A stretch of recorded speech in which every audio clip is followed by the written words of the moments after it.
What's up, y'all? Welcome back to the 89 F-350. So if you watched the first video introducing this truck, we know there's a couple problems. She leaks a lot. And she's not running too great. She starts right up, but lack of power, exhaust manifolds. But anyway, we're gonna go over 2 of those problems today. Actually 3, actually 4. So this is gonna be an update 1.0 on the truck, and I'm gonna show you guys some stuff. Actually, I'll probably make the title of this, where to find these things. So let's go straight to it, and then we'll go over the truck in case you're watching for that. So right off the bat, not sure if you're gonna notice, but we have fixed a little something. I'm gonna show you how to do that and the steps. So today we're gonna go over first the oil pressure, and then second, the coolant. So what we're looking at here, this is the engine coolant temp sender, and this is the engine oil pressure sensor. And this is for an 89 F-350 with the 5.8. And both of these things are replaced. One of them worked, one of them didn't. So let's go ahead and get to it.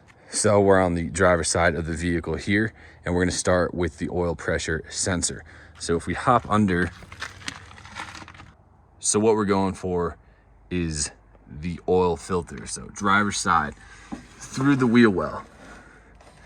And that red canister is the filter, and then right to the left of that is the oil pressure sensor wire. So first thing we want to do, caution if you're driving the vehicle, it's going to be hot. You want to pull that wire off. You want to reach in and pull that wire off. So with that wire pulled off, I just pulled it up and over. What we want to do is grab another piece of regular wire. So I've got our regular wire here, and what I'm going to do is I'm going to put one end into that boot and another end onto the frame. If you have a friend, they can help you out, but you want to go inside and turn the ignition on and see what happens. If you've got good balance, you can do something like this. Otherwise, get a friend and let's go inside the vehicle. So here inside the truck, we're going to take the key, and we're not going to start it. We're just going to turn it to accessory, and we can see absolutely nothing happens here.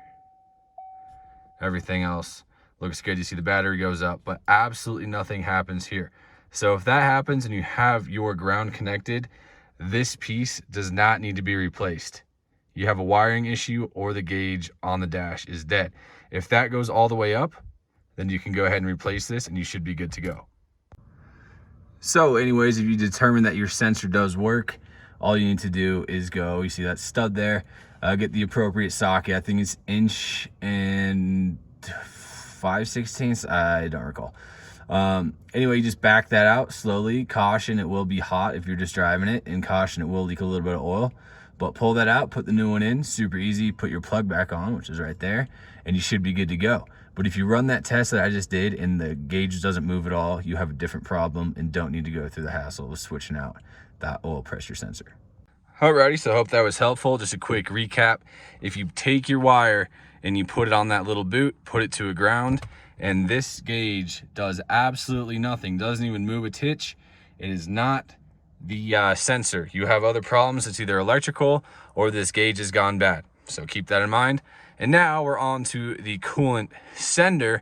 There are 2 things in this truck, so I will specify, and clearly mine works, so that's pretty exciting. So now we're gonna do the coolant sender. So front of the truck here, we walk up and over our 2 intake tubes here. Right behind that is the distributor, and you can see right here is that brand new part, and that is the coolant sender.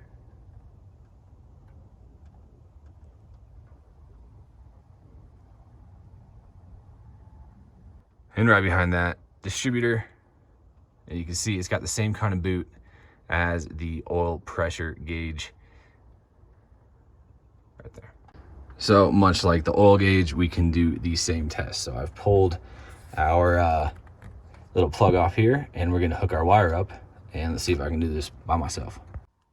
So pardon the angle here, I have it balanced up. I'm gonna go ground this for sure, and I'm gonna show you what happens.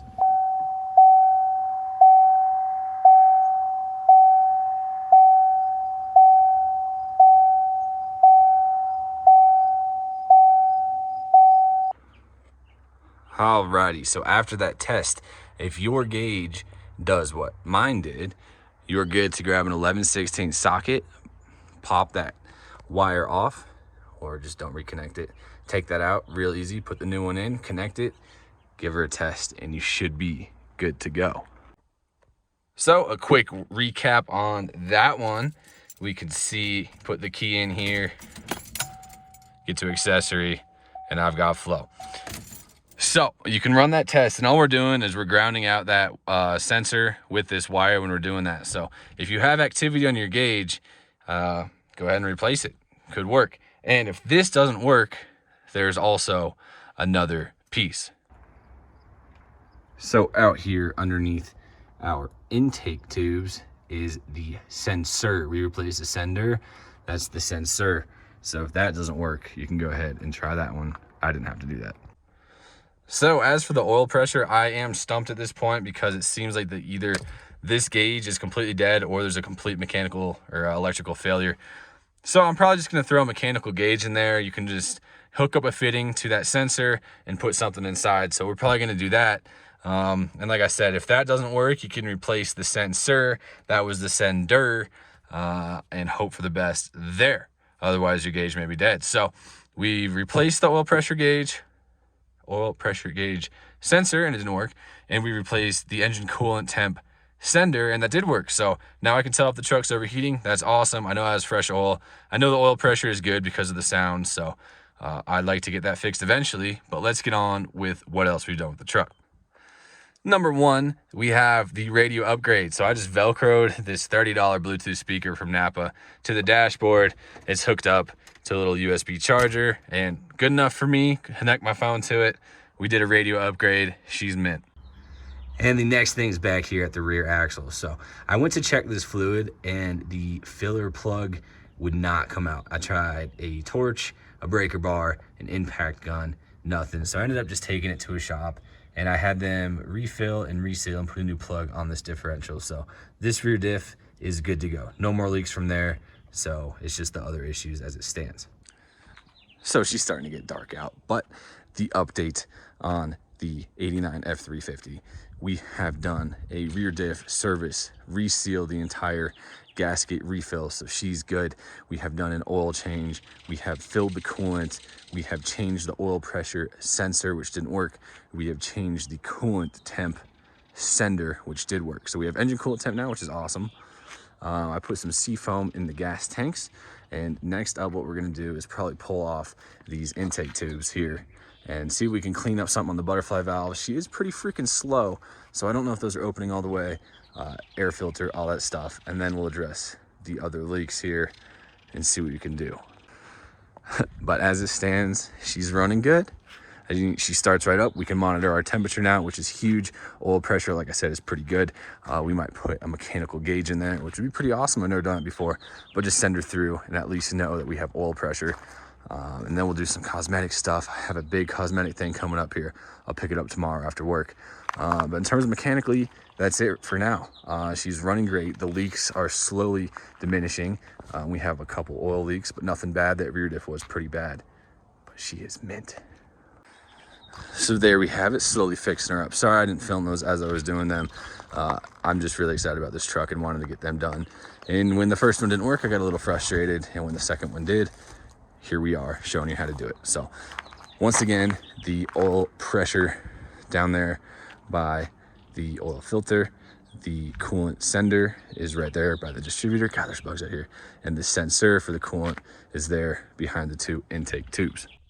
And as always, let's get she starts right up. She loves to run. Pop the headlights on.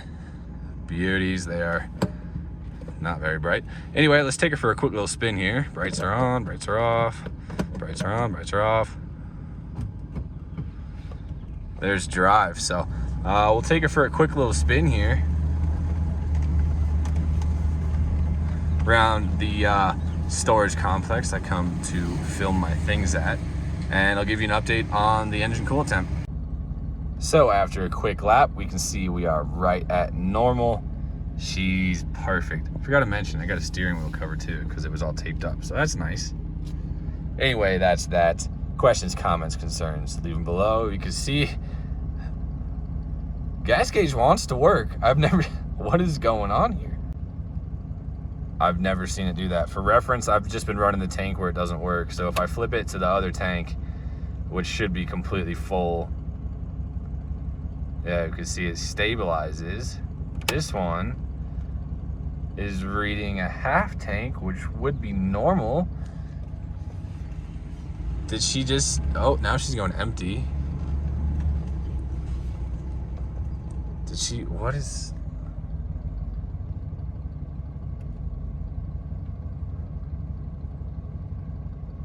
yeah, that's messed up. All right, y'all, so I'm editing this video right now and I want to specify. So this one, TS6628, comes up on that as a coolant temperature sensor, but if you scroll down, it is a temperature sender.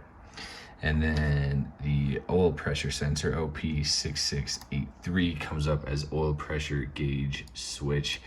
So if you have people that work at Napa that don't know much, they're gonna say that that goes in the dashboard. That's not true. But this is an oil pressure gauge switch, but oil pressure sensor. Interchangeable, but that is the actual name. Just wanted to clarify.